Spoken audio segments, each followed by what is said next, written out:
நம்ம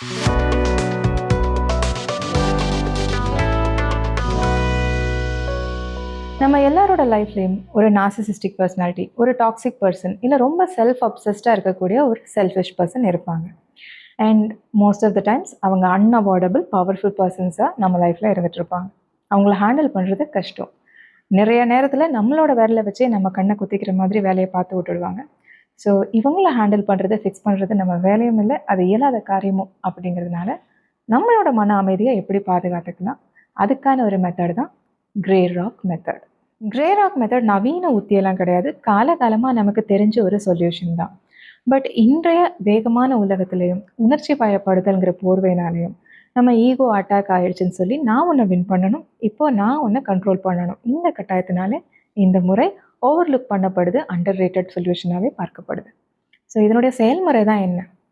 கிணத்துல போட்ட கல் மாதிரி எதிர்வினை இல்லாதவர்களா, உணர்ச்சி அற்றவர்களா, ஒரு போரிங் பர்சனாக நடந்து கொள்வது தான் இதனுடைய செயல்முறை. அது சரி, அவங்க இஷ்டத்துக்கு நடந்துக்குவாங்க, நான் அமைதியாக போகணுமா, அப்போ நான் அடங்கி போன மாதிரி ஆகாதான்னு உங்களுக்கு தோணலாம். பட் இந்த மாதிரியான நபர்களை வாக்குவாதம் பண்ணி வின் பண்ணணும்னு நினைக்கிறது புத்திசாலித்தனம் அல்ல. நீங்கள் ஒரு ஸ்கில்டு டிரைவராக கூட இருக்கலாம், மிக மோசமான சாலையில் கூட திறம்பட வண்டி ஓட்டி கொண்டு செல்பவர்களாக இருக்கலாம். ஆனால் உங்களுக்கு ஆப்போசிட்டில் வரவங்க கோணல் மணலாக வண்டி ஓட்டிட்டு வந்து மேலே இடித்தாங்க, ஒரு ஆக்சிடெண்ட் ஆகுதுன்னா உங்களுக்கும் தானே டேமேஜ். ஸோ இந்த மாதிரி பர்சனாலிட்டிஸை ஹேண்டில் பண்ணும்போது நீங்கள் வாக்குவாதத்தில் ஈடுபடுறதோ இல்லை வின்னிங் ஸ்ட்ராட்டஜி சைடு இருக்கணும்னு நினைக்காதீங்க, அது புத்திசாலித்தனம் அல்ல. இல்லை நான் அவங்கள அடக்கியே தீருவேன்னு நீங்கள் குரலையே நான் வசத்துட்டீங்கன்னா நம்மள அறியாமலே நமக்கு நாமே நிறைய டேமேஜஸ் தேடிக்கிற மாதிரி சுச்சுவேஷன் அமையலாம். ஒரு டாக்ஸிக் பர்சன் அப்படின்னு சொன்னாலே அவங்களோட கேரக்டரிஸ்டிக்ஸ் மாற்றி பேசுறது, பொய் சொல்கிறது, பழி சொல்கிறது, இல்லாததை இட்டுக்கட்டி சொல்கிறது, மட்டம் தட்டுறது, வஞ்ச புகழ்ச்சி, இந்த மாதிரி நிறைய சொல்லிக்கிட்டே போகலாம். ஸோ இவங்களோட பல்ஸே உங்கள் ரியாக்ஷனில் தான், இவங்க வாழ்கிறதே உங்கள் உணர்ச்சிகளில் தான். இதுக்கான ஸ்பேஸை குறைக்கிறது தான் கிரே ராக் மெத்தட். கிட்டத்தட்ட எரியறதை பிடுங்கி கொதிக்கிறத அடக்கிற ஒரு உத்தி grey rock method. Grey rock method எந்த மாதிரி சுச்சுவேஷன்ஸில் ஹெல்ப் பண்ணும்? நீ பண்ணுறது சரியில்லை அப்படின்னு துணிந்தோ எதிர்த்தோ சொல்ல முடியாத, கன்ஃபரண்ட் பண்ண முடியாத இடத்துல ஹெல்ப் பண்ணும். மரியாதை நிமித்தம் உங்களோட பவுண்டரிஸை நீங்கள் க்ராஸ் பண்ணக்கூடாதுன்னு நினைக்கிற இடத்துல இந்த மெத்தட் ஹெல்ப் பண்ணும். But on a long run இது தீர்வல்ல. இதை எங்கெல்லாம் அப்ளை பண்ணலாம்? அந்த பர்சனோட கம்யூனிகேட் பண்ணும்போது ஒன் வேர்ட் ஆன்சர்ஸ் கொடுக்கலாம். ஆமாம், தெரியலை, இல்லை, இது மாதிரி. அதை விட்டுட்டு அவங்க எதாவது நினச்சிக்க போகிறாங்கன்னு சொல்லி நம்ம நிறைய இடத்துல விளக்கம் சொல்லிட்டு இருப்போம். விளக்கங்களை தவிர்க்கவும், ஏன்னா அதுலேருந்து நூல் பிடிச்சி அதுலேருந்து ஒரு புது ட்ராமா கிரியேட் ஆகும். அடுத்ததாக அவங்களுக்கு கண்டென்ட் கிடைக்கிற மாதிரி எந்த ஒரு விஷயத்தையும் நீங்கள் வெளிப்படுத்த வேணாம். உங்களோட உணர்ச்சிகளை வெளிப்படுத்த வேணாம்.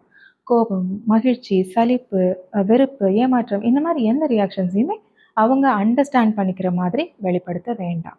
இந்த நபர் இல்லாமல் உங்களோட பர்சனல் லைஃப்பில் வேறு ஏதாவது ஒரு சேலஞ்சிங் சுச்சுவேஷன் இருக்குது, ஒரு ஸ்ட்ரெஸ்ஃபுல் மூமெண்ட் போயிட்டுருக்குன்னா, அதனால் நீங்கள் அப்செட்டாக இருக்கீங்கன்னா அது சார்ந்த எந்த பர்சனல் விஷயத்தையும் இந்த நபர்கிட்ட சொல்லாதீங்க. ஏன்னா ப்ரைவசி இஸ் பவர்.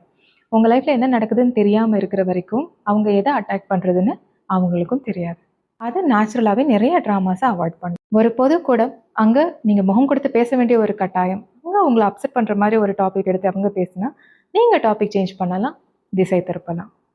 உங்கள் உணர்ச்சிகளை சுரண்டுவது தான் அவங்களுக்கு ப்ளஷர். ஸோ இதுக்கு தீனி போடக்கூடாது அப்படிங்கிற புரிதல் உங்களுக்கு வந்துட்டாலே உங்கள் மன அமைதி சேஃப். இந்த மாதிரி நபர்களுக்கு அந்த ஸ்பேஸை கொடுக்கறத குறைப்பதும் நிறுத்துவதும் சிறப்பு. கிரே ராக் மெத்தட் பொறுத்த வரைக்கும் 2 வார்னிங்ஸ் இருக்குது. நீங்கள் ஒரு சீரியஸ் ப்ராப்ளமில் இருக்கிறீங்க, உங்கள் லைஃப் ஒரு ரிஸ்கில் இருக்குது, உங்களுக்கு ஒரு ஸ்ட்ரேஞ்சர் அட்டாக், இந்த மாதிரி ஏதாவது ஒரு சம்பவத்தில் கிரே ராக் மெத்தட் ஹெல்ப் பண்ணாது. அந்த இடத்துல புத்தி சாதுரியத்தோட உரிய உதவியை நாடுவது அவசியம். 2வது வார்னிங், நீண்ட நாட்களுக்கு இந்த மெத்தட் பயனளிக்காது. ஏதோ ஒரு 3 மாதம் இன்டர்ன்ஷிப்போ ட்ரைனிங் பீரியடோ இல்லை ரிலேட்டிவ் வீட்டில் போய் நீங்கள் கெஸ்ட்டாக இருக்கிறீங்கன்னா that's fine.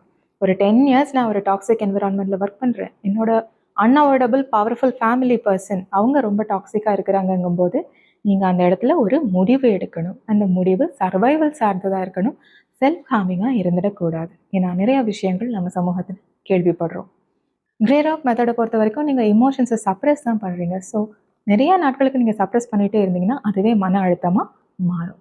So this is not advisable. நீங்கள் எடுக்கக்கூடிய முடிவுகளாகட்டும் இல்லை உங்கள் எண்ணங்களாகட்டும் அது வளர்ச்சி சார்ந்ததாகவே இருக்கட்டும். நன்றி.